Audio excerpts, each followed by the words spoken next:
Hey, how's it going? Today I am talking about race week carb loading for Dopey. This is Running to the Castle, a podcast for injury-prone RunDisney runners on a journey to running magical miles. Join me, Dr. Allie, as I share the secrets I've gathered as a runner, doctor of physical therapy, and coach. You'll learn the exact ways I get my clients to the castle strong without feeling broken or held together with KT tape as they cross the finish line. Okay, so it's coming up on race week. You have heard carb loading is important. You don't know what to do. I'm glad you're here. So a couple of weeks ago, months ago, time is all a blur, but also at the time of recording this versus when it comes out, there will be a time gap. I interviewed Stephanie Nadchek, a registered dietitian, and we talked about nutrition and carb loading for runners, especially multi-day races. So now that it's race week for you, I'm going to refresh your memory on what carb loading looks like for Dopey. Okay, so let's back up just a hot second and think about carb loading. Carb loading means that you are eating more carbs than usual in the days leading up to your race. Now, depending on how many races you are running or how fast you are going for these races will determine how many days ahead you're starting to carb load, and then your fueling during the race depends on how fast you are going to go. But carb loading does not depend on how fast you are going to go. So today we're just talking about carb loading.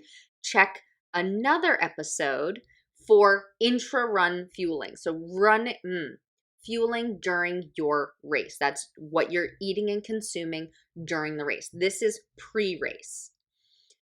You want to carb load because when you run, your muscles will use glucose, sugar. Sugar comes from carbs.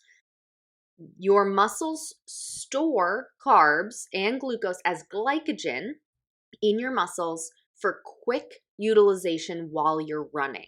So something you eat a couple of days ago can be used on today's run. And we use that during race week to maximize how well you do in your final race, especially for multi-day events like Dopey.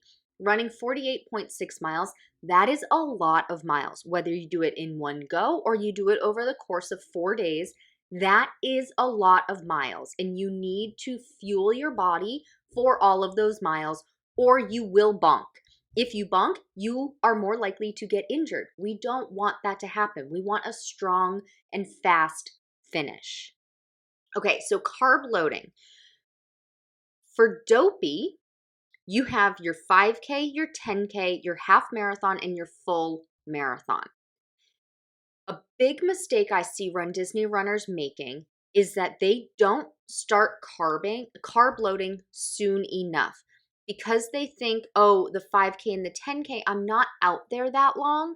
I don't need to be carb loading. They don't carb load early enough for those two races. And they really only think about carb loading for the half marathon and the full marathon. And that is a big mistake because your body is going to utilize glycogen on the 5K and the 10K. And that's glycogen, that's glucose, that's carbs that your body now won't have for the half marathon or the marathon stored up. So you want to start carb loading before the 5K, even if you don't really need it on the 5K. And if you really don't need it on the 10K, you still want to carb load leading up to those days because that will help you on the marathon day, the final day. So typically when we're thinking about carb loading, you want to carb load for any race that you're going to be out there longer than 90 minutes to 2 hours. So with the 5K and the 10K, you're probably not out there for that long, unless you're really strolling along and, you know, getting your character stops and utilizing your time, which I do encourage. But because those are typically done at such slow paces, you're likely walking. If you're taking 2 hours on your 5K, you're likely walking it.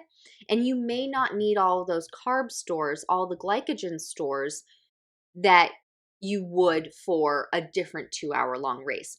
But like I said, you're doing 48.6 miles over the course of 4 days. So any glucose, any carbs you use on the 5K, you have now depleted those reserves that you could have been using for the marathon.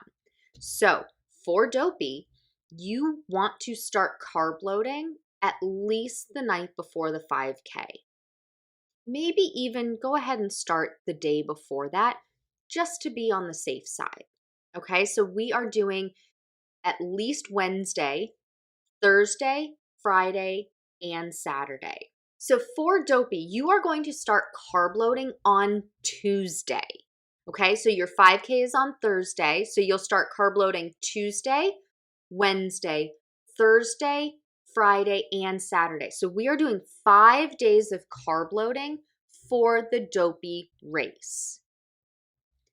You are mostly carb loading for that final day. You may not feel different at all for the 5K, the 10K. You'll probably feel a little different for the half, and you'll definitely feel different for the full marathon. Now, it's not different. It's different compared to had you not done that. So if you didn't carb load last year at Dopey, this year you'll feel different. It's not like you're going to feel wildly different. Okay? You are carb loading for your future self. When you're carb loading, you want to eat between 8 and 12 grams of carbs per kilogram body weight you are per day. So here in the US, we talk pounds, not kilograms. So take how much you weigh in pounds, divide that by 2.2. That's how many kilograms you weigh. Then you want between 8 to 12 grams of carbs per those kilograms.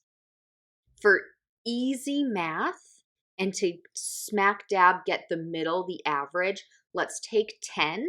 So that means however many kilograms you weigh, add a 0 to that number. Okay, so I'm going to do some math here. So if you weigh 200 pounds divided by 2.2, that's 90.9 kilograms. Let's go ahead and round that up to 91. Okay, so 8 to 12 grams, middle of the road average is 10. So 91 times 10 is 910. So you can just add a 0 to your number. So 91 kilograms, add a 0, that's 910. That's how many grams of carbs per day you want to get when you're carb loading. Okay? And carb loading, carbs include fruits, vegetables, breads, pastas, bagels, rice, tortillas, corn tortillas, flour tortillas. Those are carbs. It also includes candy, sugar packets, sodas, juices. So you don't necessarily need to eat a plate of pasta at every meal. You can mix it up. So maybe breakfast is oatmeal, banana, throw in some cinnamon sugar to flavor it up a little bit. Add some peanut butter so that you have some protein and some fat. I am specifically only talking about what carbs to eat. Now, that doesn't mean don't eat any protein or fat, but I'm not talking about that during this episode. That can be a whole other episode about what kind of protein and fat to eat. But carb loading, we're just going to talk about the types of carbs to eat. So you're eating your protein, you're eating your fat, and then you're eating more carbs than usual. So if you normally have a turkey sandwich at lunch, well, have that turkey sandwich and have an apple with it, have a banana with it, have some carrots with it. Maybe have an extra slice of bread with it. Maybe you have it on a sub roll instead of a thin piece of bread. something that has more carbs. And you're going to want to look at your ingredient list, your nutrition facts on your packaging to know what you're having. And most restaurants, if you're eating at restaurants, because of course you're going to be going to Disney and you aren't really sure, most restaurants have some information about that on their website. You can ask a manager for it. They often have these things. So, if you were just going to have a bowl of soup, well, maybe you get that bowl of soup in a bread bowl. Maybe you get a baguette on the side. Add in some carrots, some white potatoes, some sweet potatoes to have those starchy, complex carbs. You can also drink your carbs in this case. Now, I don't mean alcohol. A lot of people think of beer as carbs. I'm not talking like that. I'm talking instead of just having water at your meal, have water and apple juice, water and orange juice, water and cranberry juice. I don't know what kind of juice you like. Have some juice because that will have some sugar in it. You can also have a soda, full sugar soda, not Diet Coke, get a regular Coke. Not Coke Zero, get a regular Coke. Not Sprite Zero, get a regular Sprite or Pepsi or Dr. Pepper, whatever kind of soda you're drinking. Now remember, this will make you bubbly, so if you aren't used to drinking that, make it go flat a little bit. But it's really hard to eat as many carbs as you need to eat. You may need to be drinking. You may need to be drinking those carbs. So that can come in the form of sodas, juices, other electrolyte beverages. Just make sure it has sugar in it. You don't want no sugar, low sugar. Sugar is carbs. You want carbs. So you want to do that every day for the 5 days leading up to the marathon. So starting on Tuesday, 910 grams of carbs if you weigh 200 pounds. Wednesday, 910 carbs if you weigh 200 pounds. But do the math. So divide how many pounds you are by 2.2. That's how many kilograms you are. And you want between 8 and 12 grams per kilogram, 8 to 12 grams of carbs per kilogram that you weigh. And I took the average as 10. Shoot for the moon, land amongst the stars. Shoot for more, settle for the lower end of that carb loading. You also will be utilizing carbs during your races. So while you're at the 5K, while you're at the 10K, even if you normally would not be fueling during those two races because you won't be on the course as long as you typically would be that would need intra-run fueling, fuel on those races because that's more time that you can get some carbs in. Because remember, you are carb loading for the marathon. You need all of those days of carb loading so that you don't bonk at the marathon. 48.6 miles over the course of 4 days is a massive amount. And you want to make sure that you have the carbs stored, the glycogen stored in your muscles so that you are ready for the marathon. You are carb loading for your future self, not your current self. Be mindful that when you load up on carbs, you do store extra water. So you may feel a little bit heavier, a little bit bloated. That is perfectly normal because to store the carbs in your muscles as glycogen, your muscles will also store some water. So your legs may feel a little bit heavier. That is 100% normal. And then that will ease up as you run more and more miles.